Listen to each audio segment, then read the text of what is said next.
BBN turafise amategeko atugenga, turafise amategeko yadusizeho, turafise amategeko dukurikiza, ikintu bita cadre legal et réglementaire ya BBN irazwe. Ndetse no kumenywa aha iwacu hose, turazwi hose. Genda muri organisation régionale africaine, genda muri EAC, genda muri ISO, genda muri AFNO, ibintu byose biraba normalisation. U Burundi ukubite ni muri gogo. C'est le BBN qui est l'organisme national de normalisation du Burundi. Turafise amategeko atugenga. Ayariho arazwe. Ugomba ugende muri politique nationale de la qualité. Cyangwa ugende muri rovi ushaka uze kuzanda guha ibitabo. BBN uko amategeko yagiye ayishiraho agenda arahinduka, arashika hafi 50 twasubiyemo ariho kandi arakurikizwa. Ikindi kibazo umbajiji, mbega ivyo mukuye ku isoko murafise entre depot mubishiramo, anje mboneraho mujya kukituvugira ya macupa plastike mwaduhamagara tuwakura ku isoko. Twarumvise yuko hariho amahinguriro abihinguramwo amakaro n'ibindi, muje gutera akamo baze muri BBN niho bikiri, tubibahe baje kubihinguramo ibindi.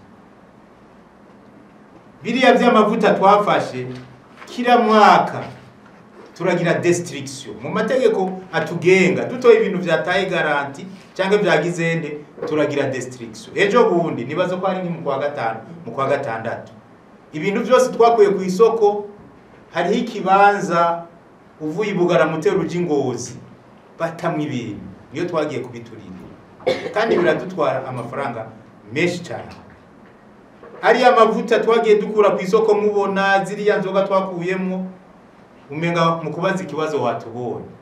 Kuwa mbere twaragize inama ya comité de direction générale, mu bibazo tugomba yuko ibyo bintu byose tuja kubigira destruction, twamatugira destruction. Iyo ibi bintu vyaje ngaha, dufate nk'ikamyo za mbere twahagaritse za ferabeto zari zivuye muri Kenya, abantu baraza kubera ibintu biva hariya ni Bureau de normalisation ya Kenya KBS, Kenya Bureau of Standards, turakorana hariya nibo baba batanze certificate y'ibyo bintu biza.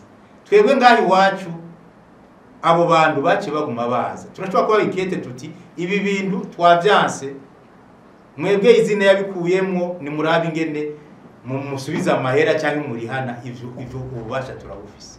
Niko dufise ububasha bwo kunotifya ibintu ngahi wacu ingene biba bimeze, ivyo turabifitiye ububasha. Ahanje ngira ko hari ikindi kintu nibagiye kubabwira. Mu bintu bituraje ishinga tumaze kwitegereza tukaraba iki kiyaga Tanganyika ntigikingiwe bikwiye. Nico gituma mu bikorwa tuzokora, ibikorwa tuzokora tugiye gukora twahora dukora mugabo tugiye gushiramo ingufu, turagiye gukorana n'abantu bo muri environnement n'abantu bo muri hygiene et assainissement kugira ngo dukingire ikiyaga Tanganyika. Aya mazi meshi ava mu Tanganyika, mugabo ugiye ukitegereza ingene Tanganyika idakingiwe n'ibintu bibabaje cyane. Muramaze kuza muri BBN, murabona bijya bigunguru badandarizaho niki biba byavuye mu ibintu amarangi iki, narigeze kubazana babisutse bijya bintu byari bivuye muri ma extincteur. Umuntu aza akiba hand extincteur agashora hariya bakamubwira ati banza ukuremo iyo gaza akakamena hayi, ijya kanivuye muri BBN, ijya ni direct mu Tanganyika. Cabibaza imyaka bijya bintu maze hajya bogerezamo bigenda mu Tanganyika, ni kibazo. Ejo bundi twaragiye muri Savonor. Savonor iragira traitement y'amazi shore baba bakoresheje, mugabo yasigara agenda mu Tanganyika. Tuzoyitinya ngo ni Savonor. oya twarababwiye yuko nitwasubira dusanga bashira mu Tanganyika tuzobwira abakuru baraba ingene bo bigenza genda ku mase murabe ingene ameze